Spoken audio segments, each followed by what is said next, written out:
மல்லி, இந்த குளிர்காலம் ஆரம்பிச்சிருச்சுன்னா எனக்கு பெரிய பிரச்சனைடா. சாயங்கால நேரத்துல குளிர் ஆரம்பிக்கும் போது வயிற்றுக்குள்ள ஏதாவது சுட சுட சாப்பிடணும் அப்படின்னு ரொம்பவே பசி எடுக்கொண்டா. டேய், இந்த மாதிரி உனக்கு மட்டுமே தோணாதுடா. இந்த உலகத்துல எல்லாருக்குமே குளிர் ஆரம்பிச்சா சுட சுட ஏதாவது சாப்பிடணும் அப்படின்னு தான்டா தோணிக்கிட்டு இருக்கோம். யாருக்கோ எதுக்குடா, எனக்கும் அப்படிதான். சாயங்காலம் ஆச்சுன்னா ஏதாவது சாப்பிடலாமா அப்படின்னு தோணும். மனசு இருந்தா மார்க்கண்டா.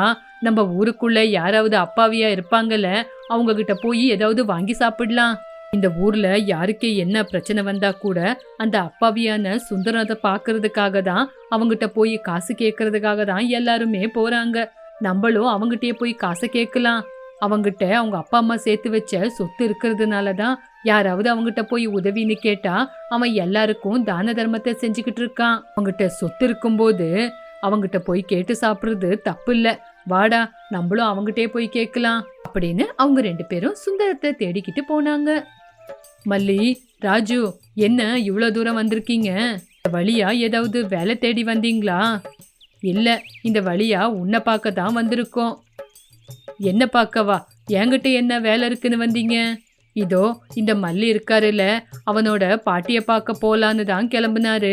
பாட்டியை பார்க்க போகும்போது வெறும் கையை வீசிக்கிட்டு போனா நல்லா இருக்காதுல்ல. அதுக்கு தான் பாட்டியை பார்க்கறதுக்கு போறதுக்கு முன்னாடி வேலை ஏதாவது இருந்தா இவங்கிட்ட காசு இருந்திருக்கும். வேலைக்கு போவாததுனால இவன் கையில காசு இல்லை. அது என்னவோ உண்மைதானே. வேலைக்கு போனாதானே நம்மகிட்டயும் 10 காசு இருக்கும். இங்க பாருப்பா, உன்னோட மனசு பெரிய மனசு. நீ ஏன் நினைச்சு பாரு, உனக்கும் ஒரு பாட்டி இருந்து அந்த பாட்டியை நீ பார்க்க போகும்போது வெறும் கையை வீசிக்கிட்டு போனா நல்லாவா இருக்கும்? அதுக்கு தான் உங்கள்கிட்ட காசு வாங்கிக்கிட்டு போலான்னு வந்தோம். ஆமா ஆமா, நீங்க சொல்றதும் உண்மைதான். பாட்டியை பார்க்க போகும்போது வெறும் கையை வீசிக்கிட்டு போனா நல்லா இருக்காது. சரி, இந்தாங்க, இந்த காசை கொண்டு போய் பாட்டிக்கு தேவையானதை வாங்கி கொடுங்க. இப்படி மல்லி ராஜுவும் சுந்தரத்தை ஏமாத்தி அவங்ககிட்ட இருந்து காசை வாங்கிக்கிட்டு கிளம்புனாங்க. அவங்க 2 பேரும் அங்கிருந்து கிளம்பி போனதுக்கு அப்புறம், ஐயோ, பாட்டிய நான் கேட்டேன்னு சொல்றதுக்கு மறந்துட்டேன். சரி, அவங்க எங்க போறாங்கன்னு பார்த்து அவங்க பின்னாடியே போய் சொல்லிடுறேன். இந்த பக்கம் மல்லியும் ராஜுவும் சுதாகர் கடைக்கு பக்கோடாவை சாப்பிட்றதுக்காக சுதாகர் கடைக்கு நேரா வந்தாங்க. என்ன, காலையில தானே இந்த பக்கம் வந்தீங்க? காசு இல்லாம இந்த பக்கம் வராதீங்கன்னு சொன்னல. காசை எடுத்துக்கிட்டு வந்திருக்கீங்களா? காசை எடுக்காம உங்க கடைக்கிட்ட வந்துருவோமா? ஒரு வாரம் இடி உக்காந்து சாப்பிட்றதுக்கு எங்க கையில காசு இருக்கு. உங்களுக்கு பணம் ஏதாவது தேவை அப்படின்னா என்கிட்ட கேளுங்க. போனா போகுதுன்னு கடனை கொடுக்குறோம் அப்படின்னு அவன் கையில இருக்கிற பணத்தை காட்டுனான். ஐயையோ, இவங்க 2 பேரும் வேலை வெட்டிக்கு போக மாட்டாங்க. அப்படி இருக்கும்போது இவங்க கையில எப்படி இவ்வளவு காசு வந்துச்சு? எப்படி காசு வந்துச்சுன்னு மெதுவா பேச்ச கொடுத்து கேட்டு பாக்குறேன். இங்க பாரு மல்லி, உனக்கு பக்கோடாவை சும்மா கொடுக்கறதுக்கு எங்களுக்கு எந்த கஷ்டமும் இல்ல. இருந்தாலும் நீயும் 4 காசு சம்பாதிக்கணும்ல, அப்பதானே உனக்கு காசோட அருமை தெரியும்னு தான் சொன்னோம். இப்ப பாத்தியா, நாங்க சொன்னதுனால தானே நீயும் வேலைக்கு போய் இப்படி பணத்தை சம்பாதிச்சுட்டு வந்திருக்க. ஆமா, எந்த வேலைக்கு போன? நான் எங்க வேலைக்கு போறேன்? என்னோட புத்திசாலித்தனத்தை உபயோகப்படுத்தி தான் நான் இந்த மாதிரி காசை சம்பாதிச்சுக்கிட்டு வந்திருக்கேன். நம்ம ஊர்ல அப்பாவியான சுந்தரம் இருக்கான்ல, அவங்கிட்ட போய் என்னோட பாட்டியை பார்க்க போறேன்னு கேட்டேன். அவன் சரியான பைத்தியக்காரன். என்ன ஏதுன்னு கூட விசாரிக்காம நாங்க கேட்ட உடனே காசை தூக்கி கொடுத்துட்டான். அவங்கிட்ட போய் யாராவது கஷ்டம் அப்படின்னு சொன்னா காசை தூக்கி கொடுத்துக்கிட்டு இருப்பான். அவன் தெளிவானவன் ஆயிருந்தா யாருக்காவது காசை கொடுத்துருப்பானா? அப்படின்னு சொல்லிக்கிட்டு இருக்கும்போது சுந்தரம் அவங்கள தேடிக்கிட்டு அங்கேயே வந்துட்டான். ஓஹோ, நீங்க இங்கதான் இருக்கீங்களா? உங்களை தேடிக்கிட்டு நான் ஊரெல்லாம் சுத்திட்டு வரேன். பாட்டிய நான் கேட்டேன்னு சொல்லுங்க. முடிஞ்சா ஒரு தடவை எங்க வீட்டுக்கு வர சொல்லுங்க. சரி சரி. ஓ, பாட்டிய இங்க கூட்டிட்டு வரலாம் அப்படின்னா பாட்டிக்கு இங்க வந்து வசதி இல்லாம போச்சுன்னா அதுக்கப்புறம் அவங்களுக்கு கஷ்டமாயிடாதா? பாட்டி இங்க வராங்கன்னு சொன்னா நாங்களே கூட்டிட்டு வரோம். பாட்டிய அவசர அவசரமா இங்க கூட்டிட்டு வந்து இங்க இருக்க முடியாது போறேன்னு சொன்னா யாருக்கு கஷ்டம்? உங்களுக்கு தானே கஷ்டம். ஆமா, ஆனா இப்ப என்ன பண்றது நீங்களே சொல்லுங்க. அதனாலதான் நான் சொல்றேன், முதல்ல நானும் எங்க வீட்டுக்காரும் வந்து உங்க வீட்டுல கொஞ்ச நாள் தங்கி இருக்கிறோம். உங்க வீட்டுல வசதிங்க எல்லாம் பாட்டிக்கு சரியா போச்சு அப்படின்னு தோணுனா நாங்களே கூட்டிட்டு வரோம். தன்னோட பொண்டாட்டியோட புத்திசாலித்தனத்தை பார்த்து பெருமைப்பட்டான் சுதாகர். என்னோட அப்பா அம்மா சின்ன வயசுலயே செத்து போயிட்டாங்க. அவசரத்துக்கு பணம் தேவை அப்படின்னு தான் இந்த ஊரு ஜனங்க என் வீட்டுக்கு வருவாங்க. நீங்க வந்து எங்க வீட்டுல இருக்கிறேன் அப்படின்னு சொன்னப்போ எனக்கு ரொம்ப சந்தோஷமா இருக்கு. மல்லி, பாத்தியாடா, நம்ம இவன் கையில இருக்கிற பணத்தை வாங்கிக்கணும் அப்படின்னு பார்த்தா புருஷன் பொண்டாட்டி 2 பேரும் ஐடியா பண்ணி அவனோட வீட்டையே எழுதி வாங்கணும்னு முடிவெடுத்துட்டாங்க. சரி, நம்மளே இவங்கிட்ட போய் அவங்க உன்னை ஏமாத்துறாங்கன்னு சொல்லிடலாமா? டேய், நம்ம சொன்ன பொய்யதாண்டா அவங்க அதுக்கு முன்னாடி சொல்லிக்கிட்டு போறாங்க. நம்ம போய் சொன்னா நம்மளும் போய் சொன்னோன்னு மாட்டிக்குவோம்லடா. நம்ம கைக்கு இந்த பணம் கிடைச்சதே நம்மளுக்கு பெரிய சந்தோஷம்.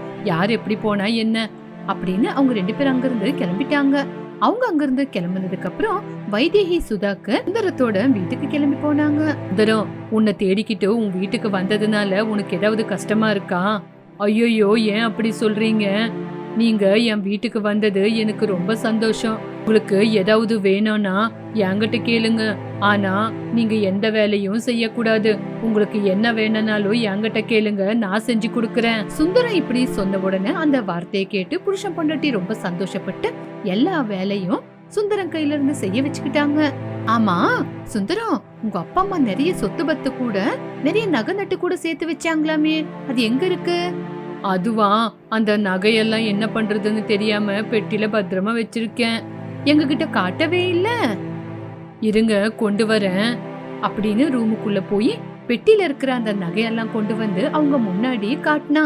அத பார்த்து புருஷன் பொண்டாட்டி 2 பேரும் சந்தோஷத்தோட ஆச்சரியப்பட்டாங்க. அந்த நகை மொத்தமும் அவளே எடுத்துக்கணும் அப்படின்னு கூட யோசிச்சா. ஆமா, இவ்வளோ நகை நட்டை வச்சிருக்கியே, இது உங்ககிட்ட இருந்தா உன்னோட உயிருக்கே ஆபத்தாயிடுமே. யாராவது திருடங்க வந்தாங்கன்னா உன்னை அடிச்சு போட்டு ஏன் சாகடிச்சிட்டு கூட இந்த நகை நட்டெல்லாம் தூக்கிட்டு போக வாய்ப்பு இருக்கு. அதனால இது எல்லாமே எங்க கிட்ட கொடுத்துவே, நாங்க இத பத்திரமா வச்சிருந்து உனக்கு எந்த ஆபத்து வராத மாதிரி காப்பாத்துறோம். எனக்கு எந்த ஆபத்தும் வராத மாதிரி என்ன காப்பாத்தணும் அப்படின்னு நீங்க யோசிக்கிறீங்கன்னா நீங்க உண்மையிலேயே என்னோட சொந்தக்காரங்க. சரி, அப்பனா இந்த நகையெல்லாம் நாங்க எடுத்துட்டு போட்டுமா? கண்டிப்பா, தாராளமா எடுத்துட்டு போங்க அப்படின்னு அவங்க எல்லாருமே பேசிக்கிட்டு இருக்கும் போது அந்த இடத்துல பூட்டக்குள்ளம்மா வந்தாங்க. ஆமா, நீங்க பூட்டக்குள்ளம்மா தானே, உங்களுக்கு இந்த இடத்துல என்ன வேலை? என்ன வைதேகி, எனக்கு இந்த வீடு வசதியா இருக்கா இல்லையான்னு பாக்குறதுக்காக தானே வந்தீங்க. அப்படி இருக்கும்போது இந்த வீட்டுக்கு நான் எதுக்கு வந்தேன்னு கேக்குறேன் அப்படின்னு பாட்டி சொன்ன உடனே அந்த வார்த்தையை கேட்டு அவ ஆச்சரியப்பட்டு கோவத்தோட பாட்டிய கூட்டிக்கிட்டு அந்த பக்கம் வந்து, ஏய் கிழவி, மரியாதையா இந்த இடத்த விட்டு போயிடு. இங்க மட்டும் இருந்த நான் என்ன பண்ணுவேனே தெரியாது. என்ன பண்ணுவீங்க? என்னம்மா பண்ணுவீங்க? என்ன மிரட்டுறீங்களா? இந்த பையனை ஏமாத்தி அவனோட சொத்தெல்லாம் புடுங்கிக்கிறீங்க அப்படின்னு ஊரு பஞ்சாயத்து தலைவர் முன்னாடி நிக்க வச்சு அசிங்கப்படுத்திடுவேன். ஒரு அப்பாவி கிடைச்சான்னு அவனை ஏமாத்தி பணத்தை சம்பாதிக்கலான்னு பாக்குறீங்களா? கலப்படம் பண்ணி ஒரு பக்கம் வியாபாரம் செய்றீங்க. அந்த மாதிரி வியாபாரம் செய்யக்கூடாதுன்னு உங்களை மாட்ட வச்சா ஏதோ மந்திர பேச்செல்லாம் பேசி அதுல இருந்து தப்பிச்சுக்கிட்டு ஓடி வந்துட்டீங்க. இப்போ இந்த மாதிரி ஒரு அப்பாவி கிடைச்சேன் அப்படின்னு அவங்கிட்ட இருந்து எப்படியாவது பணம் காசை சம்பாதிக்கணும் அப்படின்னு இங்க வந்திருக்கீங்களா? மரியாதையா போறீங்களா இல்ல ஊரை கூட்டி சொல்லட்டா? இங்கிருந்து கிளம்பி போலன்னா ஊரை கூட்டி பஞ்சாயத்து தலைவர் முன்னாடி மரியாதையை எடுத்துருவேன் அப்படின்னு சொன்ன உடனே புருஷன் பொண்டாட்டி 2 பேரும் அங்கிருந்து கிளம்பி போயிட்டாங்க. புருஷன் பொண்டாட்டி கிளம்பி போனது பார்த்து பாட்டி ரொம்ப சந்தோஷப்பட்டாங்க. அன்னையில இருந்து பூட்டக்குள்ளம்மா சுந்தரத்தை யாருமே ஏமாத்தாத மாதிரி அவன் கூடியே இருந்து அவனை பத்திரமா பாத்துக்கிட்டாங்க. பாட்டி, என்ன எவ்வளவு நல்லா பாத்துக்கிறீங்க. உண்மையிலேயே நீங்க என் பாட்டி தான். ஆமாப்பா, எந்த ஜென்மத்துல என்ன புண்ணியம் செஞ்சனோ நீ என்னோட பேரனா கிடைச்சிருக்க. இங்க பாருப்பா, எனக்கு ஒரு பேரன் இருந்திருந்தா கண்டிப்பா உன்ன மாதிரி தான் இருந்திருப்பான். இதுல என்னப்பா இருக்கு? உங்க அம்மா எனக்கு பொண்ணு அப்படின்னா என் பொண்ணோட பையன் எனக்கு பேரன் தானே. உங்க அம்மா எனக்கு பொண்ணு, நீ எனக்கு பேரன். உன்னை நான் பத்திரமா பாத்துக்கிறேன். பாட்டி, அப்படின்னா இதுக்கப்புறம் என்னை விட்டுட்டு நீங்க எங்கேயும் போக மாட்டீங்கல்ல? எங்கேயுமே போக மாட்டேன்ப்பா, உன் கூட தான் இருப்பேன். சாவுற வரைக்கும் உன் கூடயே இருந்துகிட்டு உன்னை பத்திரமா பாத்துக்கிறேன் அப்படின்னு சொன்னாங்க பூட்டக்கூலம்மா. அன்னையில இருந்து அவன் கூடயே இருந்துகிட்டு அந்த ஊர்ல ஒரு புத்திசாலியா அவனை மாத்துறதுக்கு எல்லா வேலையும் செஞ்சாங்க. நாளுக்கு நாள் கொண்டாபுரம் அப்படிங்கிற இந்த கிராமத்துக்கு வறட்சி உண்டாயிடுச்சு. இதனால ஊரு ஜனங்க எல்லாம் அதை சரி பண்ண ஒரு பக்கம் சேர்ந்தாங்க. என்னவோ வேலைக்கு போலான்னு பார்த்தா மழை இல்லாததுனால வேலையும் இல்ல, எங்கேயுமே விவசாயமும் செய்ய முடியல. ஆமாங்க, ஒவ்வொரு தடவை யோசிக்கும் போது எதுக்குதான் இந்த வாழ்க்கைய வாழ்றோம்னு தோணுது. இப்ப நம்மளுக்கு குடிக்கிறதுக்கு கஞ்சி தண்ணிய விட்ட வேற எதுவுமே இல்ல. கஞ்சி தண்ணி என்னடி, இன்னும் கொஞ்ச நாள் போனா வெறும் தண்ணி கூட கிடைக்காது. இனிமே அந்த பச்சை தண்ணி கூட கிடைக்குதோ இல்லையோ தெரியல. ஆமாங்க, நம்ம கஷ்டத்துக்கு யாருங்க பரிகாரம் கொடுப்பா? அந்த கடவுளை தவிர நம்மளுக்கு யாரு இருக்கா? அந்த கடவுள்கிட்ட தான் நம்ம கஷ்டத்தை சொல்லணும். ஆமா, ஊரு ஜனங்க எல்லாரும் சேர்ந்து இத பத்தி யோசிக்கணும். நம்மளுக்கு இந்த தண்ணி பிரச்சனை, மழை பிரச்சனை நம்மள விட்டு போகாதுன்னு நினைக்கிறேன். ஆமாங்க, யாராவது இதுக்கு தீர்வு சொல்றதா இருந்தா நம்ம ஊருக்காக யாராவது இத பத்தி யோசிச்சு நம்மளுக்கு ஒரு நல்ல முடிவை சொன்னா நல்லா இருக்கும். ஊருக்குள்ள நாளுக்கு நாள் வறட்சி அதிகமாயிட்டே போகுது. எங்களுக்கு சாப்பிட சாப்பாடு இல்லாம, குடிக்க நல்ல தண்ணி இல்லாம ரொம்ப கஷ்டப்படுறோம். ஊரோட தலைவரா இருந்துகிட்டு நீங்க தான் ஐயா எங்களுக்கு ஒரு நல்ல பரிகாரத்தை கண்டுபிடிச்சு கொடுக்கணும். நான் நல்லா யோசிச்சு ஒரு நல்ல முடிவை தான் எடுத்திருக்கேன். எங்க தாத்தா காலத்துல இதே மாதிரி ஊருக்குள்ள இருக்கிற ஜனங்களுக்கு வறட்சி வந்து சாப்பிட எதுவுமே இல்லாம ரொம்பவே கஷ்டப்பட்டுக்கிட்டு இருந்தாங்களாம். அந்த நேரம் பார்த்து எங்க தாத்தா ஊருக்குள்ள இருக்கிற கங்கா தாய்க்கு விரதம் இருந்து இந்த தாய்க்கு சாப்பாடு தூக்கம் இல்லாம பூஜை பண்ணாங்களாம். அதுக்கப்புறம் தான் இந்த ஊருக்கு மழை வந்துச்சுன்னு எங்க தாத்தா சொன்னதை கேட்டிருக்கேன். நம்மளும் அதே மாதிரி செய்யலாம். சரிங்க ஐயா, ரொம்ப நல்லா சொன்னீங்க. இனிமே நம்மளும் 3 நாள் விரதம் இருந்து அந்த கங்கா தாய்க்கு பூஜை செய்யலாம். அதுக்கப்புறம் சரின்னு சொல்லி ஊர் ஜனங்க எல்லாருமே முடிவெடுத்து அந்த ஊர்ல பூஜை பண்ணலான்னு பூஜை பண்ண ஆரம்பிச்சாங்க. யாருமே சாப்பாடு தண்ணி தூக்கம் இல்லாம 3 நாள் விரதம் இருந்து பூஜையை செஞ்சுட்டு அதுக்கப்புறம் பூஜை முடிச்சுட்டு வீட்டுக்கு போனாங்க. அன்னைக்கு நைட்டு இடி மின்னலோட ஜோரா, ரொம்ப சத்தமா ஜோரா மழை வந்துச்சு. அந்த மழையில ஊருக்குள்ள நிறைய தண்ணி வந்தது. எங்க காலையில நம்ம பண்ண பூஜையால இப்போ ஜோரா மழை வருது. நம்ம விரதம் இருந்து செஞ்ச பூஜைக்கு ஒரு பலன் கிடைச்சதுங்க. ஆமாண்டி, நம்ம விரதம் இருந்து பூஜை பண்ணதுக்கு ஒரு பலன் கிடைச்சிருக்கு. நீ புருஷன் பொண்டாட்டி சேர்ந்து அந்த மழையை பார்த்து ரொம்ப சந்தோஷப்பட்டாங்க. அது சாதாரணமான மழை இல்ல, அது மீன் மழை. மழை தூரக்கூட ஆகாயத்துல இருந்து குட்டி குட்டியான மீனுங்களும் பூமி மேல விழுந்தது. குட்டி குட்டி பெருசு அப்படின்னு நிறைய மீன் மழையே வந்தது. இத பத்தி பேசுறதுக்காக ஊரு ஜனங்கள்லாம் சேர்ந்தாங்க. இது சாதாரணமான மழை இல்ல, இது மீன் மழை. ஊருக்கு அந்த கங்கா தாயே நேரா வந்து கொடுத்த வரப்பிரசாதம். ஊருக்குள்ள நம்ம பசியில இருக்கிறதுனால எல்லாரும் நல்லா சாப்பிடட்டும் அப்படின்னு தான் மீன்மலையை கொடுத்துருக்காரு. ஆமாங்க, நீங்க சொல்றது உண்மைதான். பசங்கள்லாம் பட்னியாவே இருக்காங்க. அவங்க சாப்பிடணும், அவங்களோட வயிறை நம்ம நிறைக்கணும் அப்படின்னு தான் அந்த தாய் நம்மளுக்கு கருணிச்சு இந்த மீன்மலையை வர வச்சிருக்காங்க. அதனால அந்த தாய்க்கு பூஜை பண்ணணும். இந்த மலையில கடிச்ச இந்த மீனுங்களை நம்மள மாதிரி யாரு கஷ்டப்படுறாங்களோ அவங்களுக்கு கொடுக்கலாம். நம்ம பசங்க கஷ்டப்பட்டதை நம்ம பார்த்துருக்கோம். மற்ற பசங்க நம்ம பசங்க கஷ்டப்பட்ட மாதிரி கஷ்டப்படக்கூடாது. என்ன சொல்றீங்க எல்லாரும்? ஏன், நான் இதுக்கு ஒத்துக்கிறேன். கஷ்டப்படுறவங்களுக்கு நம்ம இந்த மீனை கொடுக்கலாம் அப்படின்னு சொன்னா ராமையா. இப்படி ஊருக்குள்ள கொஞ்சம் பேரு ஒத்துக்கிட்டாங்க, கொஞ்சம் பேரு ஒத்துக்கல. இப்படி அன்னைக்கு நைட்டு முழுக்க மீன் மழை பெஞ்சுக்கிட்டு இருந்துச்சு. கொண்டா போற ஊரு ஜனங்க அந்த மழைய வரப்பிரசாதமா நினைச்சாங்க. ஆறு குளம் அப்படின்னு அந்த நைட்டு முழுக்க அன்னைக்கு மழை பெஞ்சுக்கிட்டே இருந்தது. அப்படி சீத்தம்மா, இங்க வா, இந்த மீனெல்லாம் எடுத்து இந்த கூடையில போடு. இத பக்கத்து ஊர்ல யாரெல்லாம் கஷ்டப்படுறாங்களோ அவங்களுக்கு நான் கொடுத்துட்டு வரேன் அப்படின்னு சொன்ன உடனே சீத்தம்மா எங்க இன்னைக்கு இது போதும், இத கொண்டு போய் கொடுத்துட்டு வாங்க அப்படின்னு சொன்னான். இதுக்குள்ள அங்கிக்கு ஊரு பெரிய மனுஷனான சித்தைய வந்தாரு. ராமண்ணா, உன் கூட சேர்ந்து நானும் வரேன். நம்ம 2 பேரும் சேர்ந்து அந்த ஊரு ஜனங்களுக்கு இந்த மீனை கொடுத்துட்டு வரலாம். அதே ஊர்ல இருக்கிற லக்ஷ்மி ஐயா, பாண்டு அவங்க மட்டும் அப்படி இல்ல. எல்லாரும் மத்தவங்களுக்கு மீனை தானமா கொடுத்துக்கிட்டு இருந்தா அந்த மீனால அவனுங்க 2 பேரும் பணத்தை சம்பாதிக்கலாம்னு யோசிச்சானுங்க. பாண்டு, இந்த மீனால நம்ம 2 பேரும் பணத்தை சம்பாதிக்கலாம். இத கொண்டு போய் பக்கத்து ஊர்ல வித்தா நம்மளுக்கு அதிகமா பணம் கிடைக்கும். என்ன சொல்ற? யாருக்குமே சொல்லாம இந்த மீனை வெளியூருக்கு கொண்டு போய் வித்துட்டு வரலாம். யாராவது நம்மள பாக்குறதுக்கு முன்னாடி இங்க இருந்து கிளம்புனவா? உண்மைதான்டா, சரி வா போலாம் அப்படின்னு 2 பேரும் கூடையில மீனை வாரி போட்டுக்கிட்டு பக்கத்து ஊருக்கு போய் விக்கலாம் அப்படின்னு மீனெல்லாம் எடுத்துக்கிட்டு பக்கத்து ஊருக்கு போனாங்க. பாத்தியா, இன்னைக்கு இந்த மீனை வித்ததுனால நம்மளுக்கு எவ்வளவு பணம் கிடைச்சதுன்னு. நம்ம சீக்கிரமா இந்த மீனை வித்து காசை சம்பாதிக்கணும். டே ஆமாண்டா, ஆனா யாருக்குமே இந்த விஷயம் தெரியக்கூடாது. இந்த விஷயம் மட்டும் இந்த ஊருக்குள்ள மத்தவங்களுக்கு யாருக்காவது தெரிஞ்சு போச்சுன்னா நம்மளுக்கு போட்டியா வருவாங்க. அதுக்குதான் நாளைக்கு காலையில யாருக்கும் தெரியறதுக்கு முன்னாடி போயிடணும். சரிடா, சரி வா, நம்ம இப்போ கிளம்பலாம் அப்படின்னு மீனை வித்துட்டு வீட்டுக்கு வந்தாங்க. அப்படின்னு விடிய காலையில அவங்க மீனை கொண்டு போகும்போது அதே ஊருக்காரனான கிட்டையா அவங்கள பார்த்துட்டான். கிட்டையவுக்கு இவங்கள பார்த்து சந்தேகம் வந்தது. அவங்க எங்க போறாங்க, என்ன பண்றாங்க, இவங்கள கண்டுபிடிச்சே ஆகணும் அப்படின்னு கிட்டையா அவங்க பின்னாடியே கொஞ்ச தூரம் போனா. அவங்க 2 பேரும் சந்தையில கொண்டு போய் அந்த மீனை விக்கிறத கிட்டையா தூரத்துல இருந்து பார்த்தான். ஓஹோ, இவங்க மீனை கொண்டு வந்து விக்கிறாங்களா? ஊரு ஜனங்களுக்கு தானமா கொடுக்கணும் அப்படின்னு நினைச்சா இவங்க இந்த ஊர்ல வந்து மீனை வித்துக்கிட்டு இருக்காங்க அப்படின்னு கிட்டையாவுக்கு அதை பார்த்த உடனே அவனுக்கும் பணத்து மேல ஆசை வந்துருச்சு. இப்படி கிட்டையா அவனும் மீனை வித்து காசை சம்பாதிக்கணும் அப்படின்னு யோசிக்க ஆரம்பிச்சான். நானும் மீனை வித்து பணத்தை சம்பாதிக்கலான்னு பார்த்தா இதுல கொஞ்சம் மீன் கெட்டு போயிருக்கு. இப்போ இந்த மீனை என்ன பண்றது? கெட்டு போன இந்த மீனை காய வச்சு கருவாடா வித்தா எப்படி இருக்கும் அப்படின்னு யோசிச்சு அந்த மீனை காய வச்சு கருவாடா விற்க ஆரம்பிச்சான். இதனால அவனுக்கும் நிறைய லாபம் வந்தது. இப்படி கொஞ்ச நாள்லயே பக்கத்து ஊருக்காரங்களுக்கு சந்தேகம் வந்தது, இதெல்லாம் கெட்டு போன மீனுன்னு. பாத்தியா, பக்கத்தூர்ல இருந்து கொஞ்சம் பேர் வந்து நம்ம ஊரு ஜனங்க கெட்டு போன மீனை அவங்களுக்காக விக்கிறாங்கன்னு சொல்றாங்க. இந்த ஜனங்க ஏன் தான் இப்படி பண்றாங்களோ? ஐயோ, அது மட்டும் உண்மையா இருந்தா அந்த தாயி நம்மள சோதிச்சிருவா. அந்த கங்கா தாய்க்கு பூஜை பண்ணி நம்ம வாங்கின வரத்தை ஜனங்க இப்படி காசுக்காக சம்பாதிக்கிறாங்களே. இப்படி இந்த விஷயம் கொஞ்சம் கொஞ்சமா ஊரு முழுக்க தெரிஞ்சு ஊருக்குள்ள இருக்கிற ஜனங்களுக்கு சந்தேகம் வர ஆரம்பிச்சது.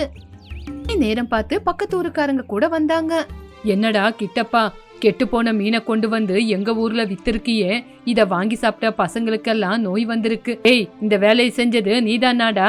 கெட்டு போன மீனை வித்தா உடம்புக்கு ஒத்துக்காதுன்னு உனக்கு தெரியாதா? நீ செஞ்சது சட்டப்படி குற்றம். அப்படி கிட்டப்பா அந்த ஊரு ஜனங்க கிட்ட மாட்டிக்கிட்டான். ஐயா, தப்பு பண்ணிட்டேங்க ஐயா, என்ன மன்னிச்சிடுங்க. அந்த கடவுள் கொடுத்த வரத்தை நான் பணத்துக்கு ஆசைப்பட்டு நான் இந்த மீனை எல்லாம் உங்க ஊருக்கு கொண்டு வந்து வித்துட்டேன். என்ன மன்னிச்சிடுங்க ஐயா. உன்னை மன்னிக்க முடியாது. இவ்வளவு பெரிய தப்பு பண்ணிட்டு மன்னிச்சிடுங்கன்னு ஒரு வார்த்தையில சொன்ன முடிஞ்சிருமா அப்படின்னு கிட்டப்பா கைக்கு விலங்க மாட்டி கூட்டிட்டு போனாங்க. அவனும் தலை குனிஞ்சு நின்னான்.